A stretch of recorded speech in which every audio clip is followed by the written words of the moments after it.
President Trump meets with Governor Gavin Newsom to discuss the widespread wildfires raging throughout California. One America's Shane Althaus has more.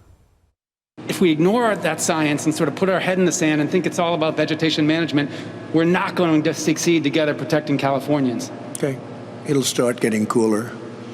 You just watch. I wish science agreed with you. Well, I don't think science knows, actually. President Trump met in Sacramento with Governor Gavin Newsom, California disaster officials, and members of FEMA Monday to discuss efforts to combat the historic California wildfires. The president was pressed by California Secretary for Natural Resources, Wade Crowfoot. Crowfoot said vegetation control alone will not adequately protect Californians, and that the president has to begin to work with them on the issue of climate change. Though the president's comment has received pushback from critics, cooler weather patterns in the future look to be inevitable. Recently, climate scientists have identified the presence of La Niña conditions, which increase the chances of wildfires in the west and hurricanes in the southeast. La Niña is the opposite of the El Niño weather pattern, and whereas El Niño sees warmer ocean temperatures create cooler winter conditions in the southeast, the La Niña can contribute to warmer and drier conditions during the winter. Currently, there are 29 major wildfires raging from the tip of Southern California all the way up to the Oregon border.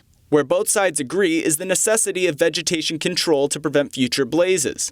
In part, the effect of bark beetles in the state, which infest and kill trees, has also contributed to the fires. Well, those trees have died anyway? They died from the beetle kill. From beetles, from drought. So they were largely dead, or the area was largely dead in terms of the trees? They died from the beetle kill, and now they're being burned up by the fires. When trees die, they dry out and lose protective layers of bark, which leaves the trees especially susceptible to being burned down. President Trump discussed this phenomena with Tom Porter, director of California's Department of Forestry and Fire Protection.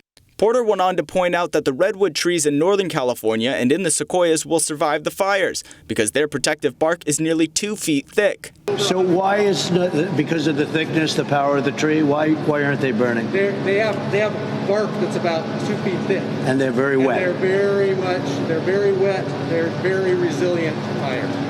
Governor Newsom thanked the president and his administration for moving to provide a doubling of the vegetation management effort, as a majority of the forests in California are federal land, thus capable of using federal resources to combat the fires. So we really do need that support.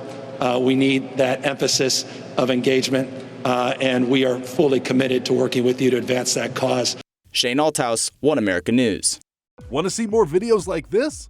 Click on the link below and subscribe to One America News on YouTube. And call your cable provider and kindly demand that One America News is added to your lineup. Call and subscribe today.